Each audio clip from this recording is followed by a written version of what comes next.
కంచీపురం వరదరాజ పెరుమాళ్ ఆలయం ఒక అద్భుతమైన పురాణ మిస్టరీకి కేంద్ర బిందువుగా నిలుస్తోంది. మీకు తెలుసా, ఇక్కడ మనం చూస్తున్నది దేవాలయం మాత్రమే కాదు, ఒక ఆధ్యాత్మిక రహస్యాన్ని నిద్రలేపే స్థలం. ఇది ఎలాంటి రహస్యం అంటే, బంగారు మరియు వెండి రంగు రెండు పెద్ద బల్లి ఆకారాల శిల్పాలు ఈ ఆలయ గర్భగుడిలోని పైకప్పుపై చెక్కబడి ఉన్నాయి. బల్లి శిల్పాలు దేవాలయంలో ఎందుకు? అలంకారం కోసం కాదు, ఇవి గంభీరమైన పురాణ కథల చిహ్నాలు. ఒకసారి గౌతమ మహర్షికి ఇద్దరు శిష్యులు అయోమయంగా బల్లి ఉన్న నీటిని సమర్పించారు. కోపంతో ఆ మహర్షి వారిని బల్లులుగా శపించాడు. అయితే వెంటనే ఆయన వారి పాపక్షయానికి కంచీపురంలో శ్రీ మహావిష్ణువుని అర్చించమని సూచించాడు.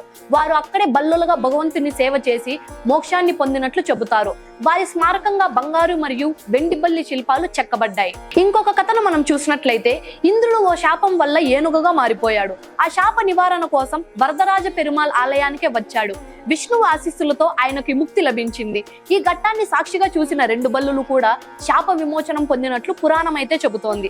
అప్పటి నుంచి వాటి రూపాలు శిల్పాలుగా శాశ్వతంగా నిలిచిపోయాయి. భక్తుల విశ్వాసం ఏంటంటే, ఈ బల్లి శిల్పాలను స్పర్శించడం వల్ల పాప విమోచనం, ఆరోగ్య సమస్యల నుండి ఉపశమనం, జాతక దోషాల నుండి విముక్తి లభిస్తుందని ఇక్కడ వారి నమ్మకం. ఇవి శిల్పాలు కాదు, అవి మోక్షానికి చిహ్నాలు అనేది భక్తుల గాఢ విశ్వాసం.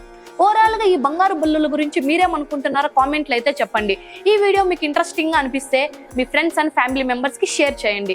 ఇలాంటి మరిన్ని మిస్టీరియస్ వీడియోస్ కోసం మా run TV Telugu channel like చేసి సబ్స్క్రైబ్ అయిపోండి. This is your Shalini Priya.